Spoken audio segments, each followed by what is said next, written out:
Welcome to this episode of You Should Read This, here once again with Tom van der Lubbe. I'm Richard Atherton, and this episode will be taking a dive into 4,000 Weeks, Time Management for Mortals by Oliver Burkeman. It's a Sunday Times bestseller. It's been on, for those who are listening, Tom's just holding up the Dutch version of this. It's been getting a lot of press. I've seen people on LinkedIn, friends of mine, have been posting out about what a powerful book it's been for them. I really enjoyed the book, and it was Tom's idea to review it. So again, perhaps it would be best, Tom, if you just intro this, and your background to picking up this book and first impressions. Yeah, just a few points. I thought it's nice to discuss the book because he lives more around the corner. Where you're based. So that's one thing. The second thing is that just to dive into it immediately, because of my own personal biography, I survived cancer when I was 20. I had a chance of surviving it with 20%, and we did a podcast on that, I guess. So we can put a link to it. So this whole idea of time, which is precious, is something which is a very important topic in my personal life. And I wanted to discuss the book. Why? Because I think it's a very good entrance to, or a good opportunity to touch the topic. Because let's say the other alternative would to read Seneca and Heidegger and this kind of heavy stuff, which I love. I have to say this. So I already just showed Richard Sein und Zeit from Heidegger. It's unreadable. But also Seneca is not something you're just reading, just let's say in the evening. It's really the heavy stuff. And I think the good thing about Oliver Burkeman is that he wrote the essence in a book which is accessible. So this is a book you can read on the sofa in the evening, and the other stuff is really if you want to dive deeper. So that's the main reason I thought, okay, this is a nice book to discuss. Yes, and I'm like him. I have been guilty of obsessing over productivity, and he is a self-identified productivity geek, and he has gone through all of the different methods for time management and reached a point of crisis, which I think spurred the writing of the book, where he's just none of this works. Just try to get more and more productive isn't making me happier, isn't improving my life. There must be another way. And you could almost say this is an anti-productivity book, right? It's like give up. And one of the later chapters in the book, he refers to Alcoholics Anonymous, the 12-step route. The first step is to accept we're powerless. We're powerless over alcoholism or whatever addiction we've got. It's like the first step. We're powerless over our ability to control time, and that for me is the central point of this book. Like the first step is just giving up any notion that we can truly control time or have any real certainty about exactly how productive we're going to be in any given period. What did you take as being the central message? Yeah, I think there are a lot of layers in the book. So perhaps just let's say for those who listen to it, I think the book is split in two parts. The first part is I translate from Dutch, so I don't know how it's written in English, but it's about active voting. It's a kind of self-reflection, and less is more, I would say. And then the second part is the part you were referring to, which is Pantarei, or this Buddhist idea of you just have to accept it, and it comes by, and you can watch it like the water. So these are different layers, I would say. But they're always combined, and there's always interlinked. So So I think the starting point is what I found interesting is which I didn't know is that this Oliver Burkeman was this kind of efficiency guru and wrote a column about this topic all the time. And then at a certain point, he just found out it just doesn't make sense. This whole efficiency game, it's just the opposite happens, which I find very interesting because all those self-help books are not the solution. That's, I would say, one of the interesting topics because we're all on this ride. And the question is just, okay, when do we find out that we are going in the wrong direction? Which is all in a way also funny if you can reflect on this a little bit yourself. Okay, you try to do more and more and more, but it's going faster but not moving. It's this whole idea which I like a lot and which I also find interesting to read. Yes, and we should say the 4,000 weeks refers to the number of weeks in our lifetimes on average. And that's something that, if you'd have asked me to guess how many weeks, I would have said a lot more than 4,000. Is this also in your book? Oh, no. So you're holding up for those just listening. Because that's what I find very interesting to visualize it. So in the Dutch book, there is in the cover inside, and I just did it. I'm 54 now.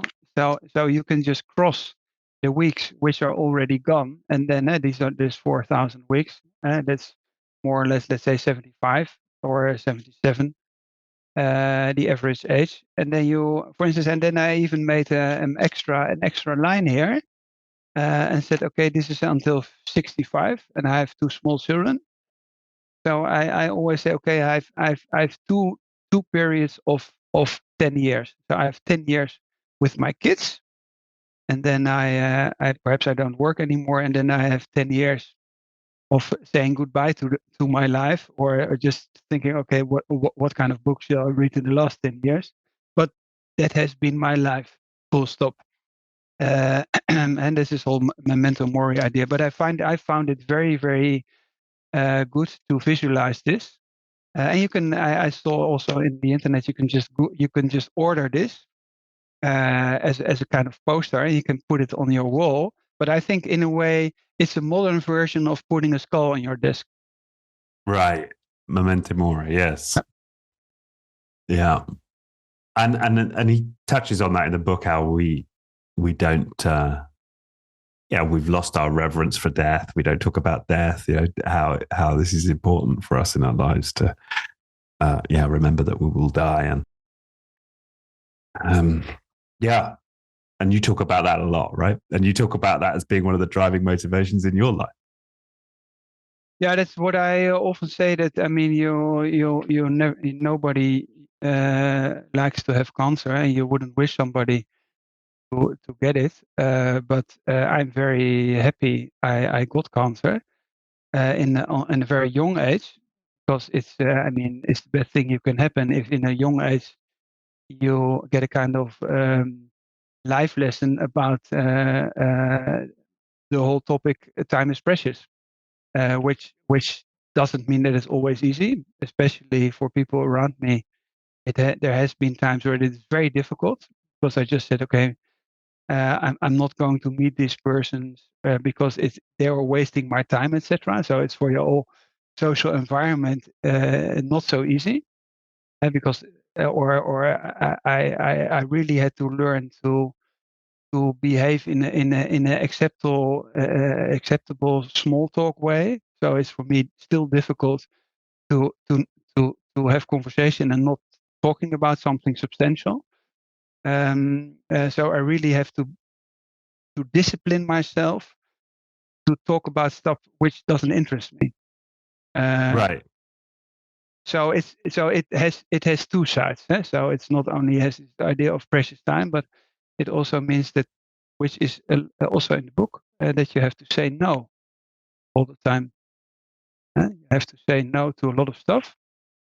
And then you could say, okay, that also makes you more efficient because you're focused, and it's called focused or deep work, etc., etc. But it's this medal has 2 sides. Yes, and he also refers to how that in itself can be a trap, which is similar to what you're saying. Like we recognize we've got this finite lifespan, and so we say, well, we must fill our time with the most valuable experiences possible. And it talks about this with retirees saying, right, well, I must go on this cruise and I must eventually go to this country. But what actually happens is we're filling our head constantly with what's the next magnificent experience that I could cram into my life. And in doing so, we create anxiety and we stop ourselves being in presence. So it's not like there's any answer to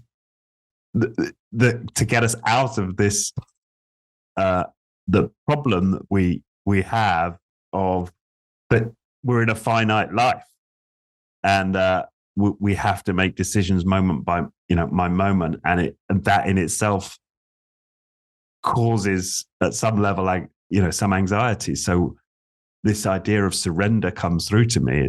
It's there's no solving of life. there's no solving of productivity. It just is. So there's a sort of deeper spiritual message underlying. Yes, I mean, the starting point is to accept that life is not eternal. Huh? Mm. So, and there's a lot of variations in the book. I mean, I still like Heidegger a lot, where he says, or I mean, it's simplifying, huh? But it's in my book is let's have a look. It's about accepting the fact. I think it's the third chapter. Accepting the fact that life is not eternal, and then Heidegger says, okay, to be is time, sein und Zeit. So it's the same. So this whole idea of let's say this on a kind of meta level, to say, okay, to be is on a time frame something, and then that also repeated in the book that everything you do could be the last time you do something. So this whole idea of acting or to be, which is a function of time, I find it very, very interesting. Because let's say this whole idea that it could be the last time. I don't know where it is in the book, but somewhere else in the book they say, just imagine that you will meet a good friend, and it could be the last time you meet this good friend, or it would be the last time you meet your mother, or it's the last time you speak to your brother. I mean, I find this so powerful because it gives you a totally different essence of every act you undertake. Yes, it's a yes and there's the paradox, of course, is that if you then spend your cup of tea with your mother, believing it's the last cup of tea you'll ever have with your mother, and you work yourself up into some state of anxiety about how it must be like the perfect interaction, that's also going to be an issue. So that's right. there's this paradox he's working with all the way through. Yeah, although you can also say, let's say it's the last cup of tea with my mother, or I mean, I, for instance, just as an example, when I visit my mother, I always try to do something, go to the ballet or a concert, etc. And I always say, okay, when this would be the last evening I spent with my mother, it has been a beautiful evening. So, which doesn't mean there isn't the next evening, but at a certain point there will be no next evening. Yes. And that's something I still think is very powerful. Or you can spend a holiday with your children. It doesn't mean that you say, okay, this is the last holiday with my children, but you can also say, okay, as I just did before, I have small kids, I will have 10 holidays with my children, because afterwards they're not interested anymore to spend holidays with me. So and then I always go to the mountains. So we don't go anywhere. I only go to the mountains, always to the same place. So it's a kind of mantra of always the same journey. It's I mean, I wouldn't say it's meditation, but it's perhaps in a way it's also a kind of meditation. It's enjoying a routine, or yeah, it's a kind of mantra perhaps. Yes, and he talks at a certain point about the importance of decisions, and that the root of the word decide, it has in common, the same root as suicide and homicide, right? It's this death. When you decide, you're literally you're killing all of the other options. So when you decide to go to the mountain, you're killing the option of going to the beach. You're killing the option of going to the sea. So you're offered this opportunity just to be with that, right? Okay, I'm killing these things, and I'm going to be with the mountain. I'm going to be with this decision and accept that and celebrate that. To put it in a very practical way, in my book, it's page 63. We all know this fear of missing out, and I didn't see the word before, the joy of missing out. So this active decision, decidere, active decision to do something or to decide not to do something. So just take an example, a very practical one. I don't have a television since 30 years, but it's an active decision. But it also means that if you talk to people, let's say in a general conversation, you just don't know what they're talking about, because I don't watch the European Song Festival or other stuff. So or all those talk shows, I really don't know those people. But in the beginning, I felt a little bit awkward, and I felt a little bit if I was losing something. And then at a certain point, I also started to see this kind of play or a kind of game.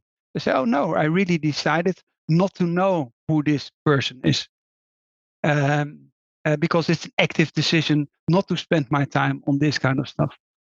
Which I find interesting, because we always talk about fear of missing out.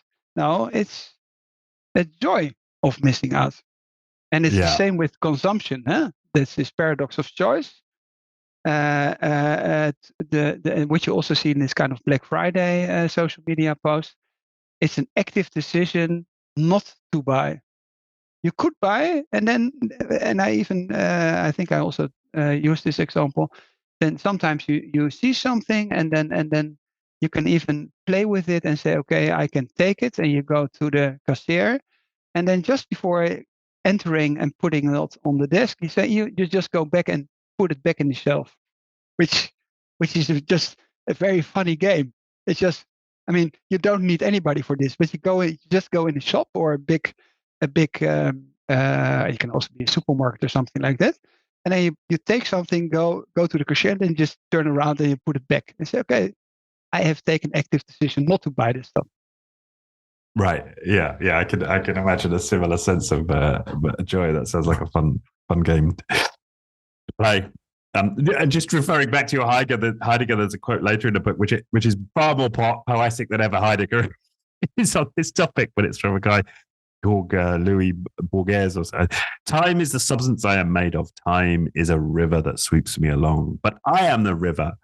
It is a tiger which destroys me. But I am the tiger. It is a fire which consumes me. But I am the fire. Like I am time. I am the moment. Yeah, I love that.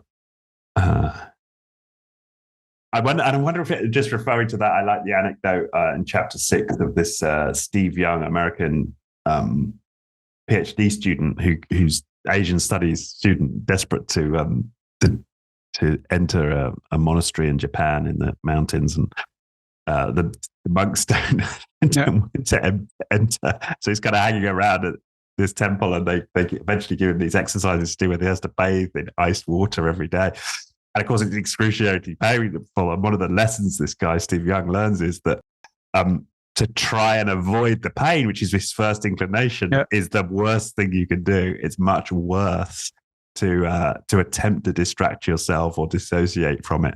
And he actually found over time that it was much easier just to yield to the pain and embrace the pain and feel the pain. I thought that was really pointed to the central point I think Oliver's trying to make here is like yield to the moment. Can you surrender to the moment in all of its pain and all of the missing out and all of it? Yeah, be the river. Yeah, you have a lot of books of let's say especially young students who visit Zen monasteries, One comes to my mind, I think Van Gulik or Jan Willem van der Wetering, a Dutch guy who also has become famous, I think, in the English-speaking part. And he also visits Zen monasteries, and he has to do stuff over and over again. But there's just no. He feels it's senseless, but they just want to. It's just an exercise that everything is senseless. It just nothing makes sense, but it just takes time, and then you get a kind of exercises you just can't solve, which is in a way it's absurd, but on the other hand it's very essential, so to say, which is Yeah. let's say on the one hand you can have a very strong intellectual discussion on that, and on the other hand you can also laugh about it, because there is no you can say, okay, is there a deeper sense of it? Yes, there is, or perhaps there's not. So and this playing a little bit also in an intellectual way, which I find sometimes very funny. Yes, I suppose that these are different techniques, aren't they, just somehow to break the mind, to break our attachment of our attachment to attempting to make sense of the world, or attempting to control the moment, or have certainty about the world. I think not that I've ever tried figuring out a Zen koan or ice baths, but that's what comes through for me. Anything else that sort of immediately jumps out on that topic for you? No, what I also found very interesting is just to dive a little bit in this Heidegger topic again, is that he says we are time. But if you, for instance, see, let's say, our whole historical belief about time, or let's say a little bit more than 2000, you can also just say, okay, you can just put 20 people of 100 years just in a line, and then you also see that time is, we are time in this way. So sometimes you can also put it a little bit more practical and less intellectual. But sometimes I think, for instance, I'm born in 68, and I think, okay, if I would swap the other way around, I'm in the First World War now. So then I just subtract. I say, okay, 1968 minus 54. Oh, then I'm more or less in the First World War now. So it's a very relative way of seeing things and my own life on this historical time line, which I find interesting, because it also becomes very relative. Yeah. One of the practical points that falls out of this, the idea of us yielding to the flow of time, which he cites again from the 12-step rooms, is just do the next right thing. And that's something that I can remember I was in 12-step programs, like the emphasis on that, which this book reminded me of that importance. If you can the other one is keep it in the day, which is a 12-step thing. Just keep it in the day, keep it the next right thing. What's the next right thing? Like, as a practical pointer to stay in the flow and not continually attempting to kind of. He uses this term instrumentalize time, right? Not like you can't obsess with chunking it up and getting the most out of everything. It's just ask what's the next right thing? What's the next right thing?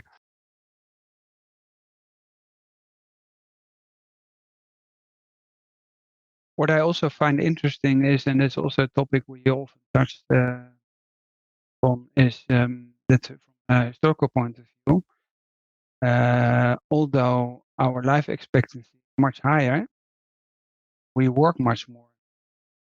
So, for instance, there's a chapter where they say that, let's say, in the 16th century, people worked more or less 150 days a year, and the rest was reserved for celebrations.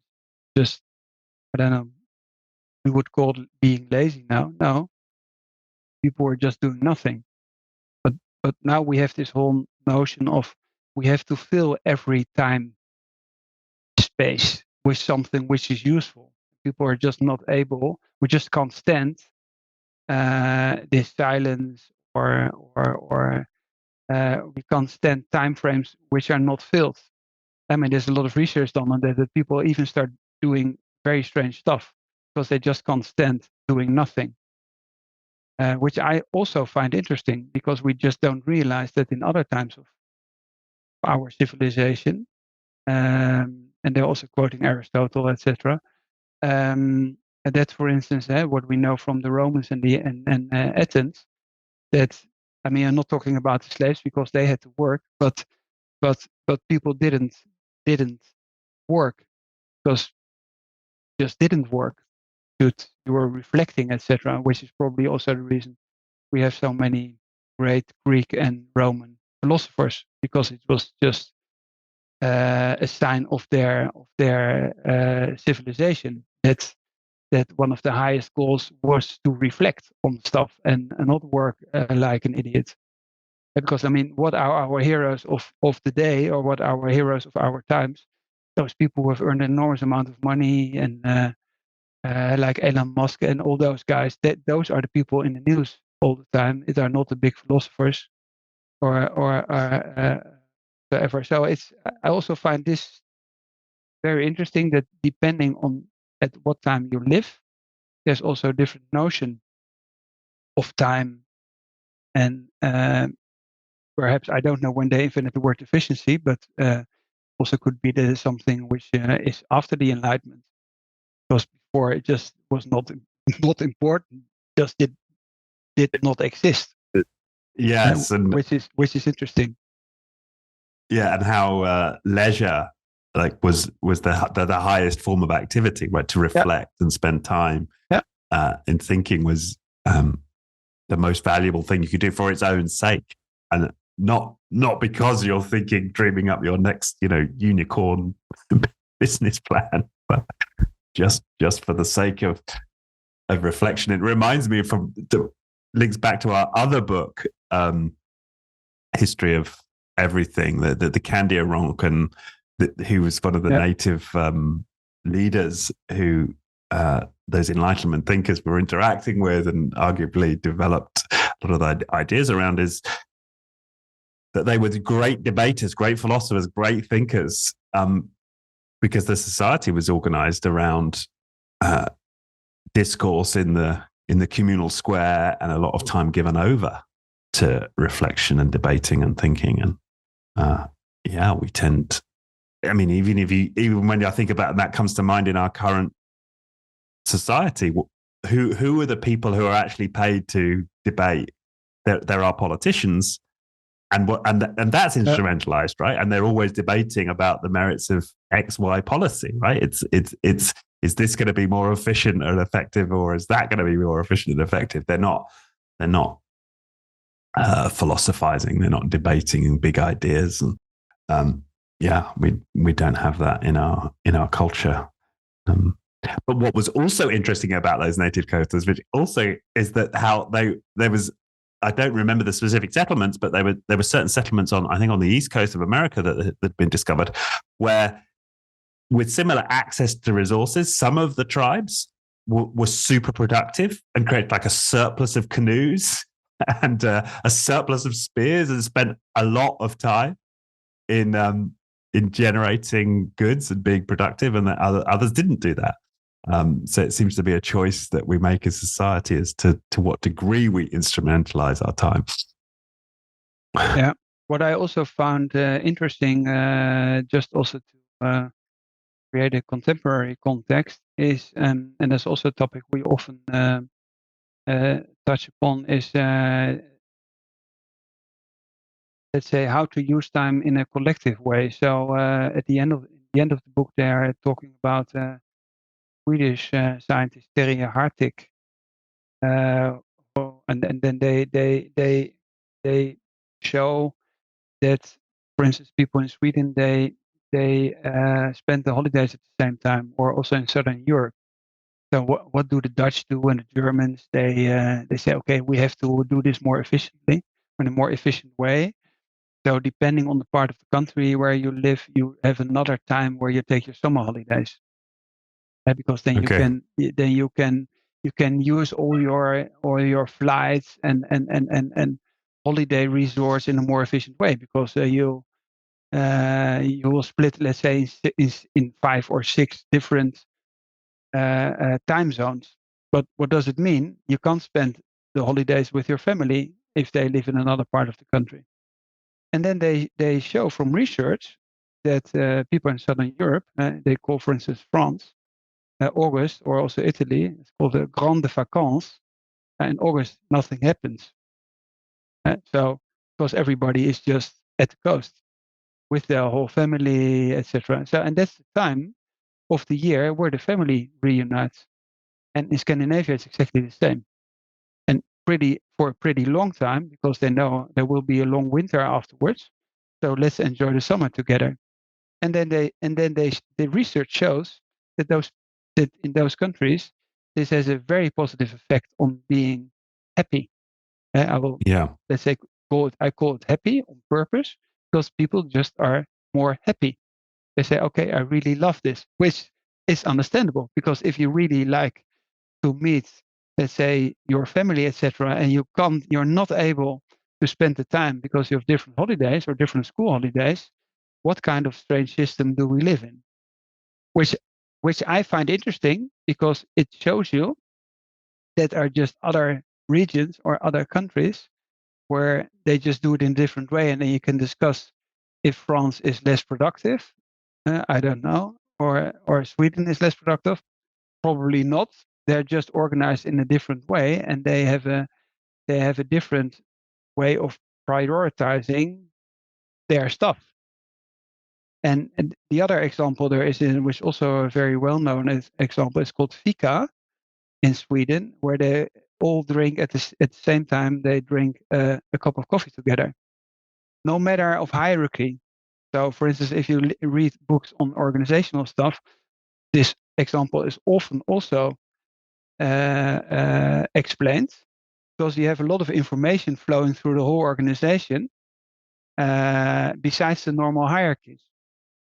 And everybody from Sweden says Fika is great, because that's the time you can talk to everybody in the company. So, so there are enough contemporary examples to reflect on this kind of time issues. Yes, and I think that the importance of mandatory leisure time, which we've lost, right? We've lost to some extent in Western culture, when it's mandatory you don't work. If you're a Christian, and everybody, a certain period was Christian, it was mandatory you didn't work on a Sunday. It was mandatory that none of the shops opened. So there's some necessity to force people out of their addiction to productivity, addiction to busyness is required. And right now we don't have this, right? We can all electively work on, the weekends if we want to. I thought that was an important point. And then to your other point about fika and rituals for taking breaks. I mean, that reminds me of the research done on smokers, how they found that smokers tend to be more productive because they're getting up and they're taking regular breaks. And here I am putting that in terms of productivity. We could also say, we could also say that smoking is people enjoying the social time together where they're not working, and that's making them more happy. I mean, their lungs may not be happier, but they're overall being in that moment. Yeah. And to your point, I can remember working for an organization we referred to the smoking mafia, and that was exactly the same team. It was a non-hierarchical. I didn't smoke, but a group of people who all got together and smoked, and it definitely helped. For those people to build those connections. Bring back fika. Let's have let's have fika. You see it also that some Swedish companies, then when they go abroad, they also sometimes try to implement this kind of things which are, let's say, normal in Sweden. So if you took maternity leave, etc., I think IKEA all around the world just said, okay, now we're Swedish, we do it like in this way. So that's also interesting that to reflect on this whole topic of efficiency, and especially if you take this whole American model of mainly working an enormous amount of hours, and then you have other parts of the world where they work less hours and they are not less productive. So Germany is a good example. Take the car industry, 36 hours, etc.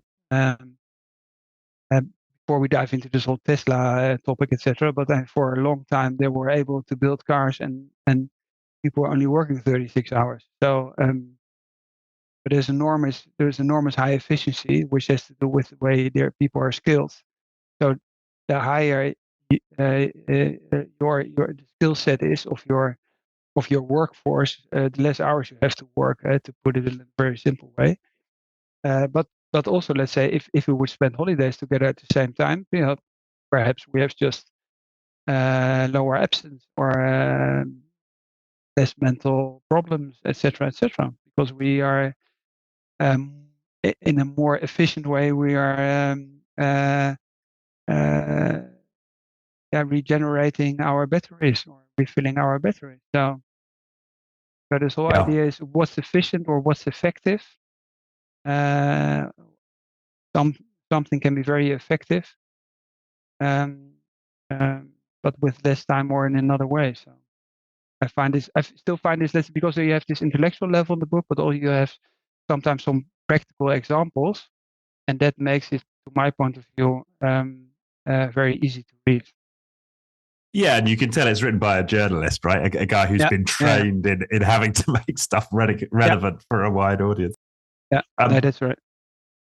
Yeah, well, let's just talk about some of the practice, because he ends the book with 10 practical suggestions for embracing your finitude, as he puts it.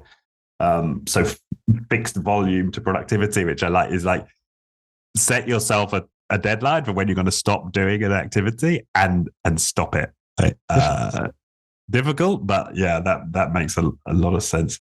And I think links to something else which I really appreciated, from just in terms of another sort of practical suggestion here, was some research done by a psychology professor called Robert Boyce, and he spent his career studying writing habits of his fellow academics, and reached the conclusion that the most productive and successful among them generally made writing a smaller part of their daily routine. So it links to what we've just said. So the paradoxical conclusion that actually making writing a smaller part of their daily routine was more effective, so that they could keep going with it day after day. And again, this sort of speaks to a lot of the spiritual traditions. A little bit every day is going to be more effective in the long run. And I know that from my own attempts at being more creative, it's far more effective for me to build a daily habit than it is to try and block out big chunks of time to devote to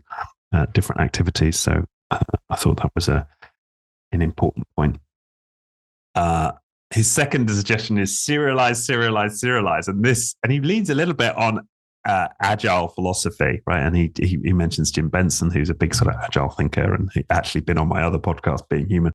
But this idea of just have one thing you're focused on, one thing that's, your working, limit your working progress, limit your work in progress, have one thing as the main thing and focus on that until it's done.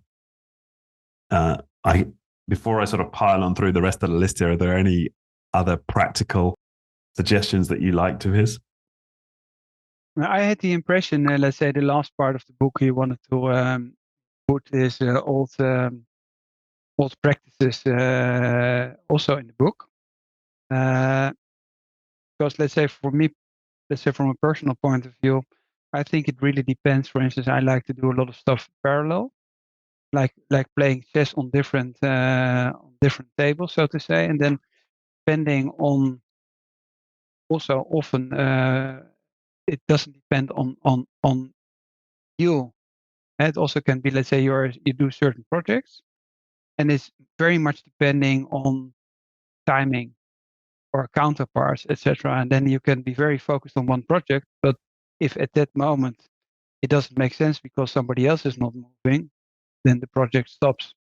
So I like the whole idea of doing multiple projects at the same time and just see on one chess table the project is moving, on the other, for instance, not. So I think it depends a little bit on let's say also the type of person you are, the way you work. But what I like most is the last one. Just train yourself in doing nothing, because I think that's really the disease of our times. And because especially since we have this phone in our pocket all the time, everybody notices how difficult it is not to take the phone. I mean, if you travel by train or public transport, everybody is just only watching the phone. So I try, just if I'm sometimes I use public transport and I'm waiting for a bus or a tram or a train, etc. I notice that my hand is moving to my pocket, wants to catch my phone. I say, no, just relax. It's difficult. Which in a way, how crazy is this? That and the experiment he mentions this young again. He says, okay, take this. I don't know how it's called, timer uh, uh, from the kitchen, and put it on 5 or 10 minutes. Sit in a chair and just do nothing. Yeah. And it's just very difficult. Which in a way, to my point of view, is in a way the essence of the book, and is this confronting thing that although we have a lot of time, we're not able to stand this 5 or 10 minutes doing nothing. Yeah. Yeah. I like that. And somehow to me, it related to his other point, use boring single purpose technology. Right. Yeah. And I've even like if I take my phone and use that as because I meditate every day, I notice if I take my phone and use the timer on my phone for my meditation session, as soon as the meditation's over, I'm jumping on my phone. Right? Yeah, Whereas if I've got this just dumb timer, this is just like a timer thing, and if I use that, it's way better because I'm not like pulled to use the phone either side of the either side of the middle. But that's also a topic of the timer. Eh? So let's say in the past you had a timer just, let's say, next to your bed, and now you have your phone, and then you push. Let's say you take your phone and as it rings and says, okay, 7 o'clock, you have to wake up, and then what do you do immediately? Watch if you have some emails. 7 o'clock in the morning. It's the first thing you do. Yeah, exactly. So probably most of the people do. I mean, how crazy is this? And how difficult or how easy it would be just to buy an alarm clock again. I think that's the correct word. And yes. and separate stuff. Or how difficult it is to take those apps from your phone. I'm not able to do this because I have this idea of I take apps from my phone, feels like kind of aborting part of my body or something like that. So but it says something about how crazy our world is and how addictive all this stuff is. Yes. Embrace dumb technology. I like that. I tried to have a dumb phone. I went back to a dumb phone as an experiment earlier this year. It's a total disaster. I lasted like 3 weeks. And one of the biggest ones was just text messaging, because you forget how smartphones and predictive text makes text messaging probably like 5 times as quick to send a message than with the old phones. You forget how hard it was to type out a text message. And like with my partner, she like, what's happening? Why did you reply? I'm like, I've just spent the last 10 minutes trying to reply to the text. I'm still writing. Exactly. It's dumb phones that's a real challenge. The other one, like number 3, design in advance of what to fail at. And I like the anecdote he had about Warren Buffett, whether it's true or not. The advice that Warren Buffett supposedly gave to somebody who was asking him, how do I manage my life, was like, write out the top 25 things that are important to you. Yeah. Then pick the 5 of those 25 that are most important to you, and actively neglect the other 20. Like, don't put any time or investment into those other 20. So it's back to that, that idea of decide. Kill it. It's killing things. Like kill your bottom 20 priorities. So, and he frames it as decide in advance what to fail at. So actively choose to fail at the bottom 20 of your most important 25 goals in life. I also like that one. Yeah, that is, and it's also mentioned a lot of times in a lot of books. But it's still, I think it's still great because you really have to. I mean, it's not difficult to decide and decideren and to decide against something which you don't like. I mean, if I don't like to watch talk shows, it's not difficult not to watch talk shows.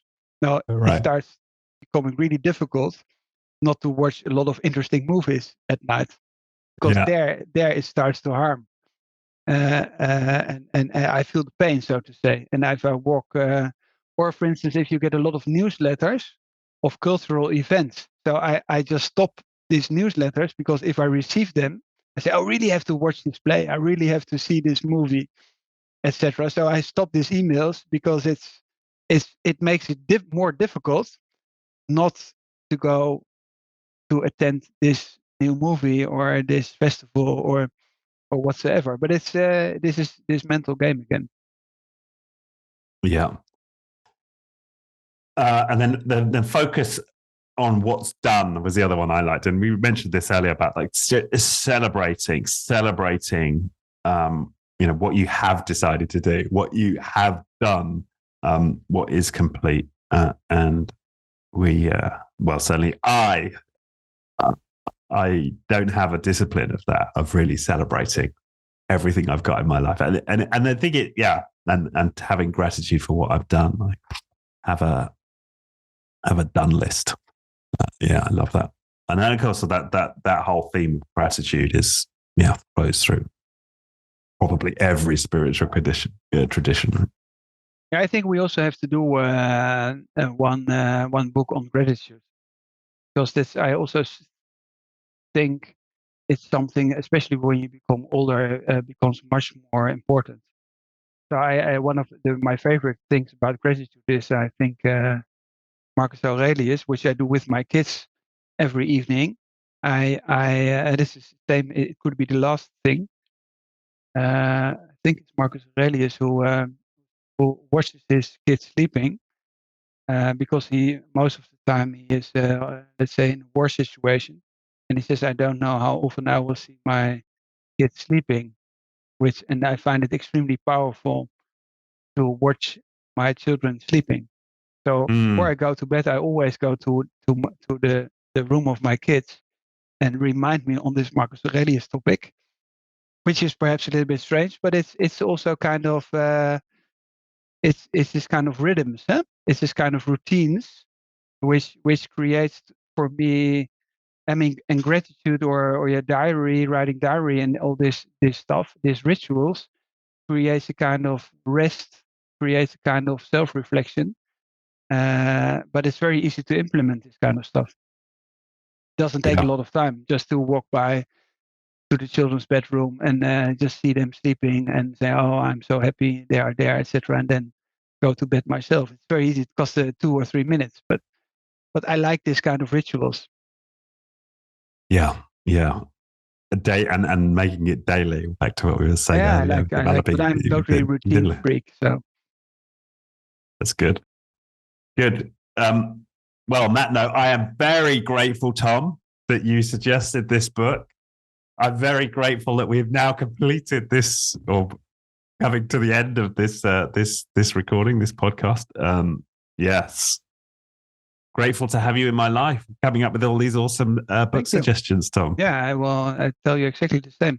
It's always an honor, and what I really like about it, I really don't care if other people are listening to the podcast. I just like to discuss the books with you. But I thought, what I'm still very curious. I don't know if he's somebody to be interviewed in your podcast. I'm very curious because there's also biographical story from Oliver Burkeman, because I think his grandparents flew from Germany as Jews. But it's so German, the book, because he's Schopenhauer, Nietzsche, Heidegger, etc. So I'm very curious. I always, when I read him, it is kind of ambivalence. On the one hand, he is very English, but on the other hand, he is so attached to this dark difficult German philosophers, Hannah Arendt, etc. So they're all over the place. So I'm very curious. Would be interesting to dive into this topic. I was also thinking about interviewing him because I'm just curious what his answer will be on that topic. Interesting cat, that's for sure. Great. Okay. Richard, Tom. Thank you very much. Thank you. Dear listeners, have a nice day. Yeah. Get out there and do nothing. Yeah. All right. Very good. Cheers, Tom. I hope you enjoyed this episode of You Should Read This with me, Richard Atherton, and my fantastic co-host, Tom van der Lubbe.